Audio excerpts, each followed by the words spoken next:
In what many are calling one of the most unusual meteorological events ever recorded, the Japan Meteorological Agency announced that satellite images from the Himawari-9 weather satellite became unavailable following what officials described as a communication failure. Yet, moments before the satellite's sudden loss of contact, a sequence of images was captured and later circulated online, showing a series of massive energy-like wave patterns radiating outward from Antarctica and spanning thousands of miles toward Australia. These rippling arcs, visible across the atmosphere, appeared to stretch more than 6,000 miles, an extraordinary and unsettling sight that has ignited intense speculation among researchers, independent analysts, and the public alike. The Himawari-9 satellite, a state-of-the-art geostationary weather observatory launched to monitor the Asia-Pacific region, transmits detailed images of the Earth's atmosphere every few minutes. Designed to detect changes in cloud formation, air pressure, and radiation, it has long been considered one of the most reliable eyes in orbit. However, the final sequence of frames before the failure revealed something entirely out of the ordinary. Instead of the usual atmospheric flow, the data showed vast concentric arcs, dark and light bands stretching from the frozen continent of Antarctica and radiating northward across the Indian Ocean toward mainland Australia. These enormous rings appeared to form and expand within minutes, as if something deep within or beneath the southern pole had generated a burst of energy that propagated through the atmosphere. When meteorologists examined the imagery, they were at a loss to explain it. There were no signs of large-scale storms, no volcanic eruptions, and no seismic events that could account for such perfectly symmetrical, wave-like structures. The fact that the images were captured only moments before the Himawari-9 satellite ceased transmitting has only added to the mystery, suggesting to many that whatever produced the phenomenon may have interfered with the satellite's communication systems. The scale of the event was staggering. Spanning thousands of miles across the southern hemisphere, the wave patterns formed an almost geometric alignment that some described as resembling ripples on water caused by a single powerful impact. Yet, unlike weather systems that evolve gradually, this anomaly appeared suddenly, within a single observation frame, before fading just as quickly. The short-lived but intense nature of the occurrence left experts debating whether it was atmospheric, electromagnetic, or perhaps even energetic in origin. Scientists monitoring radar data from the Australian Bureau of Meteorology noted that their own instruments detected disturbances in the upper atmosphere at approximately the same time. These readings were consistent with strong fluctuations in energy or pressure, something powerful enough to ripple across the southern skies. The synchronized timing between the Japanese satellite's last transmission and these atmospheric anomalies has raised questions about whether both systems were affected by the same source. Several theories have emerged to explain the mysterious Antarctic waves. Some meteorologists initially proposed that they might be an artifact of the satellite imaging process, interference or reflections caused by changes in solar radiation or magnetic activity. Yet this explanation falters when considering that other satellites operating at similar times did not display the same distortion. Others have speculated that the waves could represent real atmospheric disturbances, possibly generated by shifts in the polar vortex or the release of energy from beneath the Antarctic ice. A growing number of independent researchers have also noted that the wave pattern bears resemblance to electromagnetic interference, the kind that might occur if a massive burst of energy was emitted from a concentrated point. This has led to speculation about whether the waves could have originated from deep within Antarctica, a continent long shrouded in mystery and largely unexplored beneath its vast sheets of ice. Over the years, seismic sensors have occasionally recorded strange pulses from beneath the polar region, often dismissed as natural geological movement. Yet, if these atmospheric ripples were connected to similar subterranean energy events, it could point to something far more complex occurring below the surface. The visual evidence is striking. In one of the clearest frames, Australia is shown under a series of perfectly curved lines, alternating between light and shadow, as though immense waves of energy were moving through the atmosphere. The arcs appear evenly spaced, stretching from the southern edge of the continent up toward the Indian Ocean. To the trained eye, the symmetry is too precise to be dismissed as coincidence.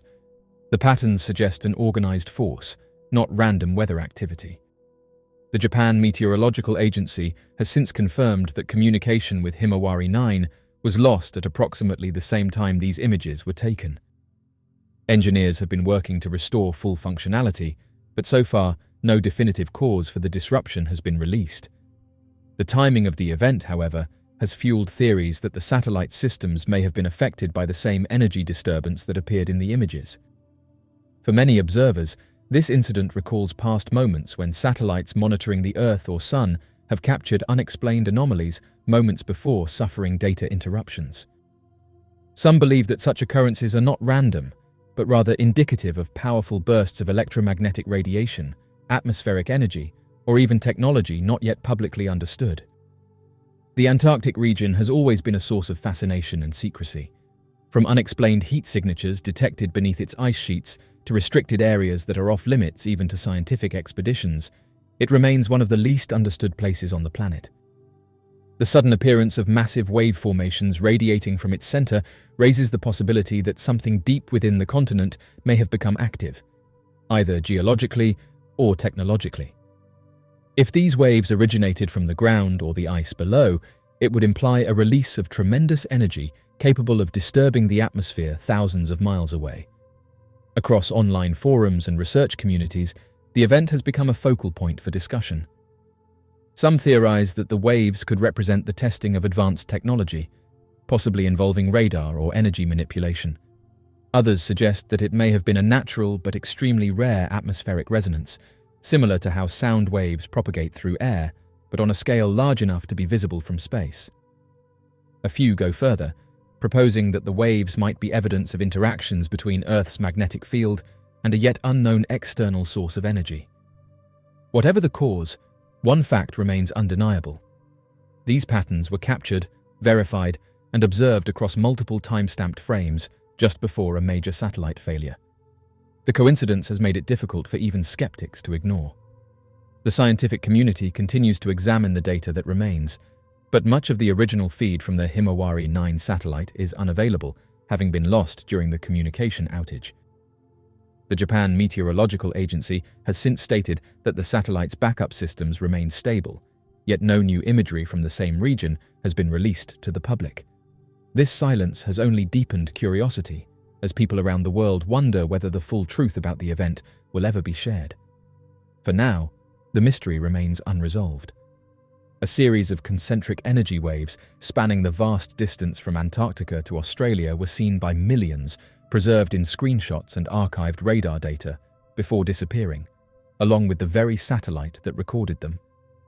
Whether the cause lies in a natural phenomenon, a technological test, or something far beyond current understanding, the incident has reminded the world just how little we truly know about the forces shaping our planet.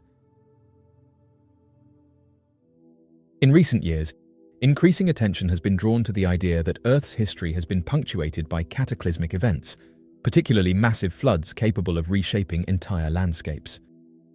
Among the most compelling voices supporting this view is researcher Randall Carlson, who has dedicated decades of study to ancient cataclysms. One of the most striking revelations Carlson discusses emerged after the Cold War, when Western scientists were granted access to previously classified Russian geological records. These documents revealed staggering evidence of a massive flood event in Siberia, the Altai flood. Until recently, much of the discussion around megafloods focused on the Pacific Northwest in the United States, where geologist J. Harlan Bretz first introduced the concept of the Missoula floods in the 1920s. Bretz proposed that a glacial lake in Montana, known as Glacial Lake Missoula, had burst through its ice dam and released a torrent of water across the landscape, drastically reshaping the Columbia River basin. His ideas were initially dismissed, but later confirmed through decades of geological evidence.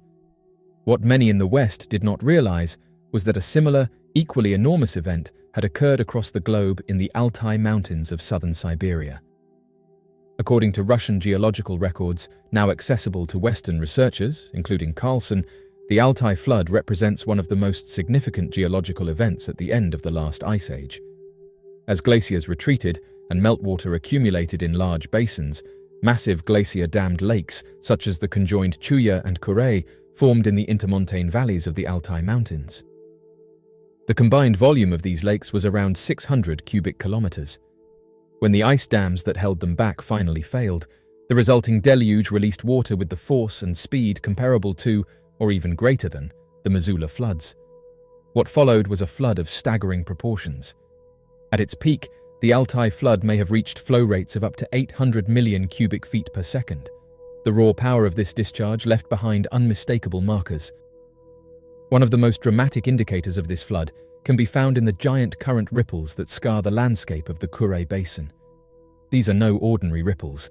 They are massive gravel formations, shaped by turbulent water, with wave heights up to 18 meters and wavelengths stretching to 225 meters.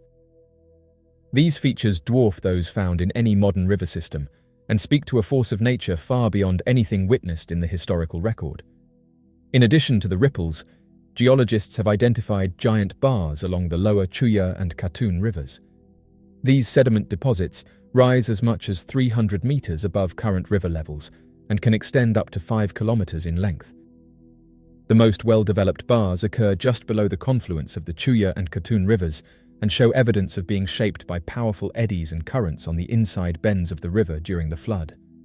Their scale and structure make them incomparable to any features formed by ordinary fluvial processes. Downstream, these massive deposits taper in size but continue to mark the trail of the catastrophic floodwaters. Near the city of Gorno-Altaisk, the height of the bars drops to around 60 meters, yet even these smaller formations bear witness to the incredible forces that once scoured this region. In some places, these sedimentary bars have effectively dammed tributary streams, creating lakes that still exist today. This natural engineering by floodwaters offers more evidence of the enormity and permanence of the event. For advocates like Carlson, the implications of the Altai flood go far beyond academic curiosity. He and others suggest that this event, alongside the Missoula floods and other similar occurrences across the globe, fits into a larger pattern of cataclysmic flooding at the end of the last ice age. These events were not isolated or regional, but part of a broader global phenomenon that had profound effects on the Earth's surface and possibly even on human civilization. Carlson emphasizes that such floods, occurring between 12,000 and 14,000 years ago, may be linked to rapid climate shifts and potentially cosmic events, such as comet impacts of solar outbursts, which could have caused sudden glacial melting and dam failures. This theory challenges the conventional view of gradual geological change and supports the idea that Earth has experienced periods of abrupt, transformative events that left indelible marks on the landscape and the human story. Critics of this perspective often argue that extraordinary claims require extraordinary evidence. Yet, the Altai flood, much like the Missoula flood before it, presents exactly that: colossal geological formations, massive sediment deposits, and a hydrological footprint that defies traditional explanations. The synchronization of these events across continents adds further weight to the idea of a global cataclysm. Moreover, the fact that the Altai flood remained largely unknown in the West until geopolitical shifts allowed access to Soviet-era geological studies underscores the gaps in our collective understanding of Earth's past. The discoveries made possible by this international collaboration remind us that science is ever evolving and that sometimes forgotten or hidden evidence can radically change how we see the world. As Carlson and others continue to explore and publicize the implications of the Altai flood, a larger narrative begins to take shape, one that challenges the gradualist assumptions of mainstream geology and opens the door to a deeper understanding of our planet's volatile history. For those willing to entertain the evidence with an open mind, the Altai flood stands as powerful testimony to the possibility that Earth has been shaped not just by slow erosion and sedimentation, but by moments of sudden and overwhelming transformation. In this light, the mystery of the Altai flood is more than just a geological curiosity. It is a key piece in the puzzle of Earth's dynamic history, one that may hold answers not only about our planet's past, but about the forces that may still shape its future. The CIA document, The Adam and Eve Story by Dr. Chan Thomas, discloses that Earth experiences cataclysmic events roughly every 6,500 years, resulting in the annihilation and regeneration of civilizations. He proposed that these cataclysms are natural, cyclical phenomena that alter the Earth's surface and human history. Oddly enough, shortly after it was published in 1966, after the CIA classified it, it was quickly removed from the public domain. The book discusses significant catastrophes such as pole shifts, mass extinctions, and the recurrent annihilation of advanced civilizations. It remained largely concealed until certain segments were disclosed years later. The declassified CIA document by Dr. Chan Thomas indicates that Earth experiences cataclysmic events roughly every 6,500 years, resulting in the annihilation and regeneration of civilizations. He proposed that these cataclysms are natural cyclical phenomena that alter the Earth's surface and human history. Currently, just 57 pages are accessible. Nevertheless, they are extensively redacted, raising numerous inquiries on the book's actual content. Individuals are intrigued by the reasons this book may be deemed perilous and the rationale for the CIA's desire for its concealment.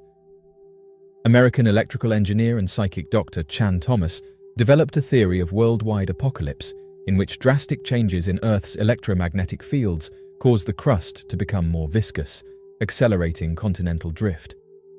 In the 1950s, Dr. Thomas served as a project engineer for Bell Aircraft's Missile Guidance System and Douglas Aircraft's Skyhawk program. Subsequently, in the late 1960s, he was employed by McDonnell Douglas to collaborate with Robert Wood's Advanced Concepts Research and Development Team, which focused on UFO and other science projects. The concept of pole shifts has captivated scientists and sparked arguments for numerous years. Charles Hapgood was among the initial proponents of this approach in the mid-20th century. He posited that the Earth's outer layer could shift over the interior layers, resulting in a change in the position of the poles. According to Hapgood's notion of Earth's crustal displacement, these shifts might occur quite quickly and cause significant changes to the planet's climate and topography. Initially, numerous scientists dismissed Hapgood's theories, but he garnered attention when Albert Einstein expressed interest in his research. Although Hapgood's theory did not gain widespread acceptance, it facilitated further investigation into the potential alterations of the Earth's magnetic poles. Currently, it is understood that the magnetic poles actually shift, albeit usually at a gradual pace. The potential for swift, catastrophic changes continues to be a focus of active investigation. A terrifying forecast regarding abrupt pole changes was made by Dr. Chan Thomas, and he posited that these changes may occur rapidly, potentially within a single day, and result in significant calamities.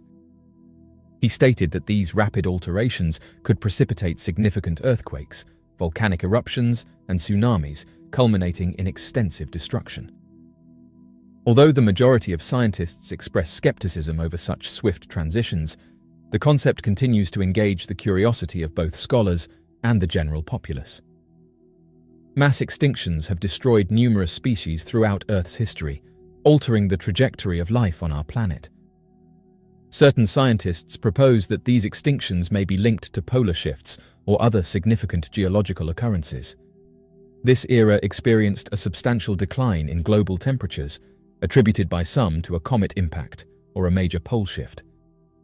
Theories of ancient, highly developed civilizations that might have been wiped out by unexpected disasters have also been sparked by these tragic occurrences. Proponents of these theories contend that evidence of these ancient civilizations is discernible in myths and enigmatic archaeological sites. Nevertheless, conventional archaeologists exercise caution and emphasize the necessity for more substantial evidence prior to altering our concept of history. Certain experts propose that significant environmental changes may have influenced the flood narratives across diverse cultures. It is believed that ancient individuals, witnessing the devastation caused by rising seas, transmitted these narratives to caution others on nature's might. In his book, Dr. Chan Thomas goes one step further and claims that these flood myths are based on actual catastrophes brought on by changes in the Earth's poles and other catastrophic occurrences, rather than being merely fanciful stories. He contends that these tales serve as historical accounts of earlier calamities that nearly wiped humanity.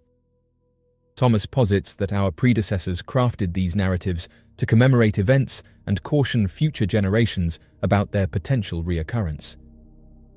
Throughout history, human civilizations have risen, flourished, and eventually fallen, leaving behind remnants and mysteries of their existence. This pattern has led some researchers to theorize that humanity may indeed have a time limit, a built-in cycle of creation and collapse that recurs every few thousand years. From the ancient Sumerians and Egyptians to the classical Greek and Roman empires, history suggests that each civilization reaches a peak before succumbing to decline.